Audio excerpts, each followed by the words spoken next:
Hi, let's do knots. First one we're going to learn is called an overhand knot. An overhand knot, you make an X and then you put one rope through the loop that you formed and you pull it tight. This is the knot that you use for tying your shoes. But there are other uses for it. It forms the foundation of some other knots as well, and it's good to be able to do. You can do it on a bite like this by simply twisting it and pulling the rope through. This type of knot can be moved up and down a rope, but the best use for a overhand knot is in rock climbing for joining two ropes of similar diameter. If you're going to do a double rope rappel, for instance, the recommended method of joining two ropes is in fact a overhand knot, just like that. This knot's slim, it doesn't get caught on things, and it doesn't slip. It tightens on itself. So it's a good knot. And there's other knots you might learn, but yeah, it's a great little knot. Now, while we're at it, we're going to learn another one that's a variant of that overhand knot. Now again, take a look at this knot and look at its symmetry, okay? You've got two ropes coming in one side, two ropes coming in the other, and you've got a knot down here at the bottom and really nothing up here at the top. If I dress that a little better, you can see how that looks. Yeah? Okay, let's see what happens if we put one more twist in that. So we have a bite here.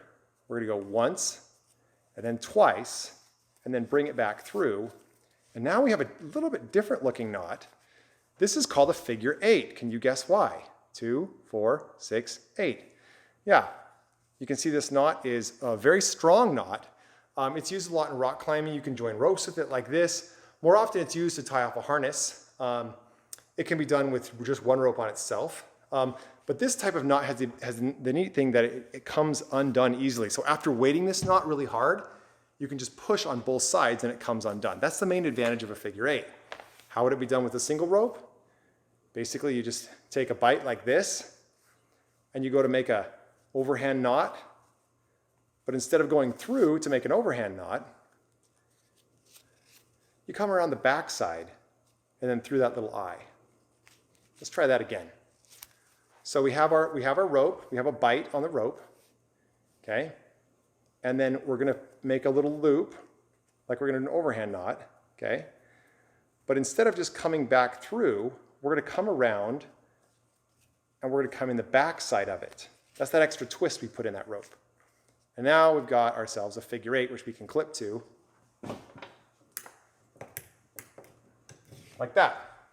Put a lot of weight on this, I can hang on it, right? And it still comes undone with almost no effort, just pushing on both sides. There you go. That's the overhand knot and the figure 8. The last way to tie the figure 8 is the way you tie it into a harness. So we're going to form this bite again, and we're going to strangle that. Some people call it an alien head, and you wrap it around its throat before you put it through.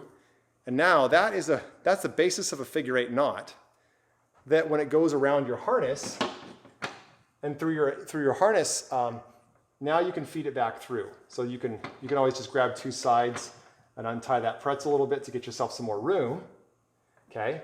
And now what we're going to do is we're going to trace the rope back through its buddy. So here it comes in and it snakes around this side and back in. Okay, and you can see it snaking around the top here, so we'll follow it there around the top, and then it comes out the front. And again, that's the way you would tie it on your harness. That is a figure 8, a variant of the overhand knot. Go practice it, learn it, use it for when it's useful.